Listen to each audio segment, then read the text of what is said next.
Salut les tondas, c'est la praline, vous regardez le 18e journal de la F1. Allez, c'est parti!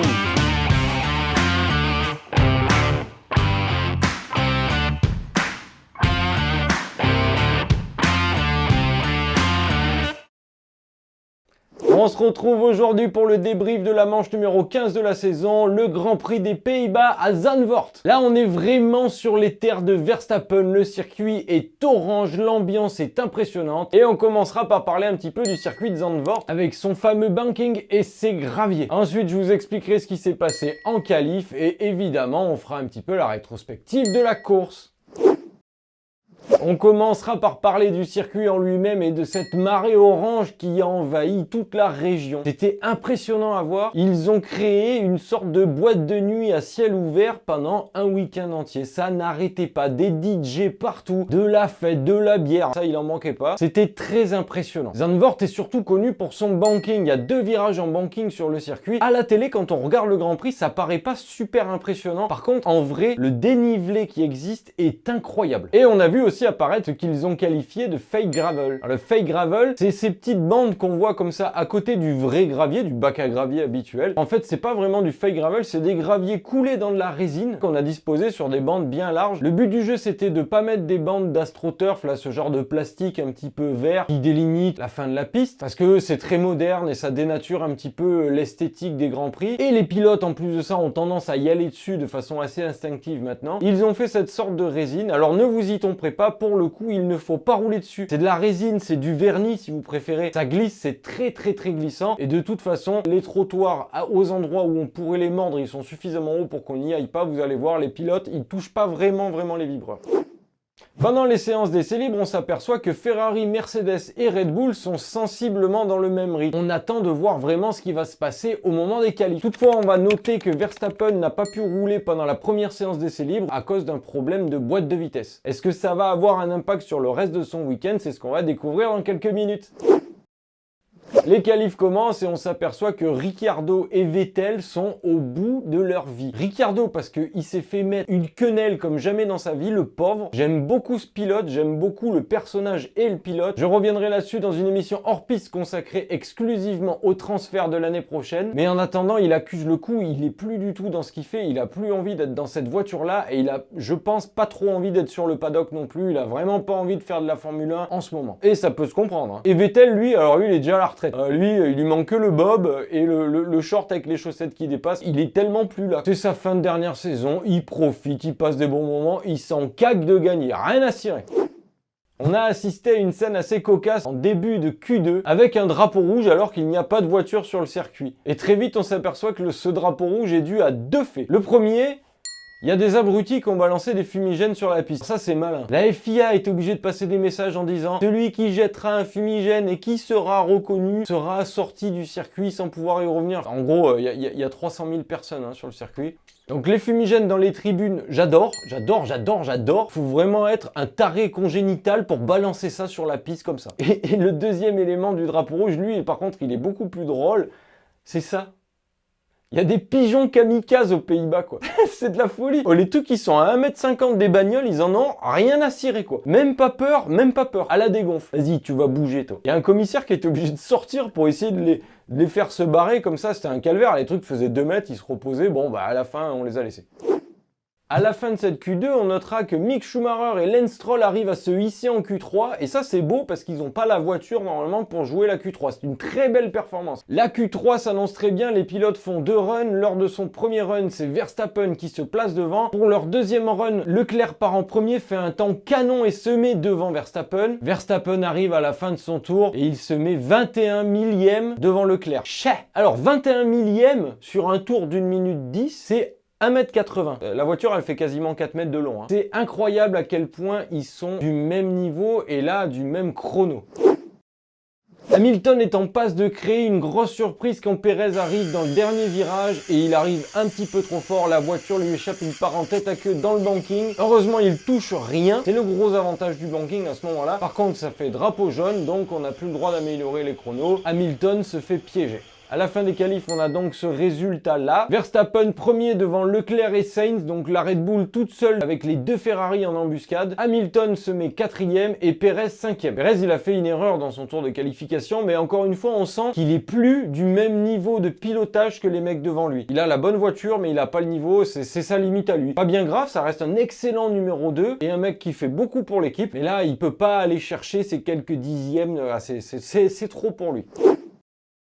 Et ça y est, on est dimanche après-midi, le Grand Prix va enfin commencer. À l'extinction des feux, on a Verstappen qui est très incisif et se rabat sur Leclerc pour éviter de se faire doubler à l'intérieur du premier virage. Derrière, il y a une petite touchette entre Hamilton et Sainz, c'est très léger. Il n'y a pas vraiment de dégâts sur les monoplaces, heureusement. Sur ce circuit sinueux, de toute façon, c'est assez compliqué de doubler et là, en meute, les pilotes sont très prudents. La course prend un petit peu son rythme, on va dire les écarts se créent. On voit Leclerc et Verstappen qui s'échappent quand même en tête. Sainz marque un petit cran avec Hamilton qui le talonne de près. Perez, il est largué. Et Russell, qui a eu un petit problème en qualif, remonte gentiment jusqu'à sa place logique. Au tour numéro 15, on a Sainz qui essaye de faire un arrêt au stand. Et là, il y a Mister Binobin qui frappe. Sainz s'arrête, on lui change les pneus et puis d'un coup les mécanos se relèvent et la voiture elle part pas, ouais, il manque le pneu arrière gauche. En fait, ce qui s'est passé, c'est moche, hein, c'est ultra moche. Ce qui s'est passé, c'est que les pneus, avant que les pilotes s'arrêtent, on les met dans des fours, hein, on les met en chauffe. Et il y a eu une erreur, à la place de mettre un pneu médium, on a mis un pneu soft. Quand le mécano est sorti et que la voiture arrivait déjà dans les stands, il enlève la couverture chauffante, il voit la bande rouge, il sait que c'est pas le bon pneu, le temps de gueuler dans les stands que quelqu'un il prend un pneu dur, machin, il se passe 12 secondes. C'est pas grand chose, hein, 12 secondes. Quand on est dans la voiture, c'est une éternité. Et on notera en plus de ça que pendant le non-changement de pneu, le mécano avait balancé le pistolet sur le côté et Perez qui s'est arrêté en même temps que Sainz roule sur le pistolet en repartant. Déjà, il défonce le pistolet et ça peut vite mal tourner, c'est-à-dire il peut y avoir un rebond du pistolet, ça peut s'attraper dans une roue et la voiture aller frapper dans les mécanos, ça peut être vraiment un carnage. Et là, on s'en tire quand même à bon compte. Sauf Sainz qui lui voit déjà sa course morte au tour numéro 15. Voilà, ça c'est fait, merci, salut. Maintenant, je vais vous parler un petit peu d'Hamilton. Hamilton était très rapide en qualification, sans que ça puisse payer pour lui à cause du drapeau jaune de Perez. Et là, Mercedes a pris le pari, on s'en aperçoit assez rapidement dans la course, de faire un seul arrêt, là où tout le monde va en faire deux. Il est parti en médium, il fait un arrêt et chausse les durs. Avec ces durs-là, il est censé pouvoir rallier l'arrivée sans trop de soucis. Juste, la question c'est, est-ce qu'on va réussir à mettre ces pneus durs en température, sachant qu'il fait pas super beau et pas super chaud? La réponse est oui, mais alors tellement oui, c'est-à-dire qu'en fait avec ses hards, il fait des temps canons. Meilleur temps sur meilleur temps sur meilleur temps, il aligne des chronos d'enfer. L'équation est la suivante, un arrêt au stand sur Zandvoort, ça coûte à peu près 19 secondes. C'est le temps qu'on perd quand quelqu'un s'arrête et que l'autre continue sans s'arrêter. 19 secondes. À ce moment-là de la course, il va faire un arrêt de moins que Verstappen et Verstappen est à 15 secondes devant lui. Potentiellement, virtuellement parlant, il est premier. Tant qu'il reste sous la barre des 18 secondes, quand Verstappen fera son arrêt, il ressortira derrière lui. Alors c'est ok, Verstappen il ressortira des stands avec des pneus neufs quand lui aura des pneus durs un peu usés, bien usés même. Ceci étant, il sera quand même devant et c'est pas mal, il joue la gagne réellement. Alors que Leclerc avec sa Ferrari ne peut pas jouer la gagne, il n'a pas le rythme, basta, c'est tout. Il a tellement de rythme Hamilton qu'il remonte sur Perez très rapidement et quand il essaye de le doubler, il le double dans le virage numéro 1, ça c'est d'accord. Mais à la sortie du virage, il y a Vettel qui sort des stands. Alors je sais pas, il est comme ça Vettel. Hein. Moi je conduis, je suis peinard, rien à cirer, il voit rien, il se fout devant les deux.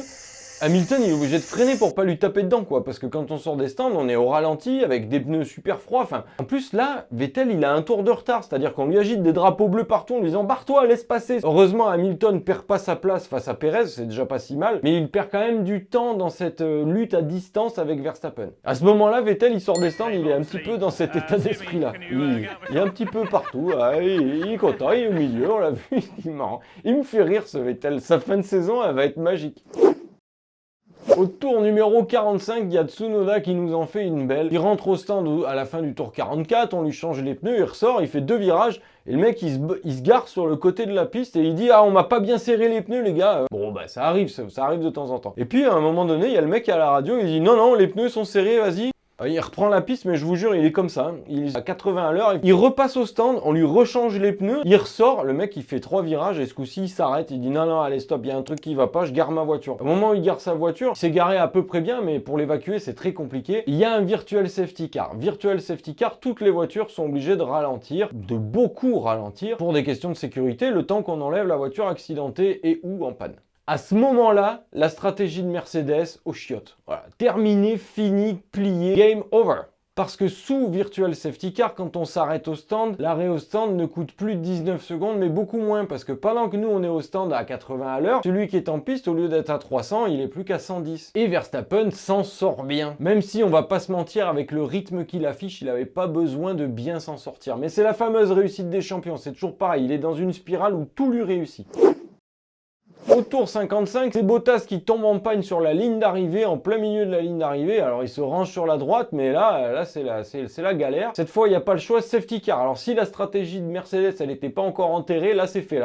Là c'est bon, on a rempli le trou, on a bien tassé, c'est cuit, c'est bouclé. Au moment du safety car, Verstappen, il saute dans les stands, il reste une quinzaine de tours, il met des pneus soft neufs. A noter que c'est le seul pilote de tout le plateau à qui il reste un train de pneus soft neuf. Il en a économisé un en faisant la Q1 et la Q2 avec le même train de pneus. Le gars, il est tellement à l'aise, il fait 2 qualifs d'affilée avec les mêmes pneus. Ouais, ça passe. Bon, pour passer en Q3, c'est large. Quand Verstappen ressort des stands, on a Hamilton premier avec des pneus médium usés et Verstappen deuxième avec des pneus soft neufs. Le tour suivant, il y a tous les autres pilotes qui s'arrêtent pour mettre des pneus soft, sauf Hamilton, parce qu'il est cuit Hamilton. Vu qu'il s'est pas arrêté au premier tour, pendant le tour, tout le monde s'est mis cul à cul.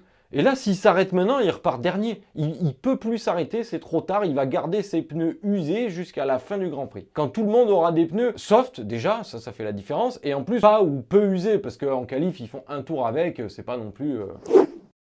Quand le safety car rentre dans les stands, on sait qu'Hamilton va avoir du mal à garder Verstappen derrière lui. Avec cette histoire de pneus, il a quasiment aucune chance. Sans parler que c'est Verstappen, c'est une Red Bull... Voilà, ça va être très compliqué de le tenir derrière. La seule question, c'est combien de tours il va réussir à le garder derrière. Alors, je vous montre la réponse.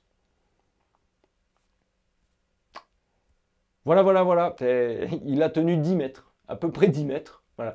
Je vous montre la photo au-dessus de la ligne d'arrivée. On n'a pas le droit de doubler avant la ligne d'arrivée, ça c'est d'accord. La vache, on se croirait dans Cars, il lui laisse ça quoi.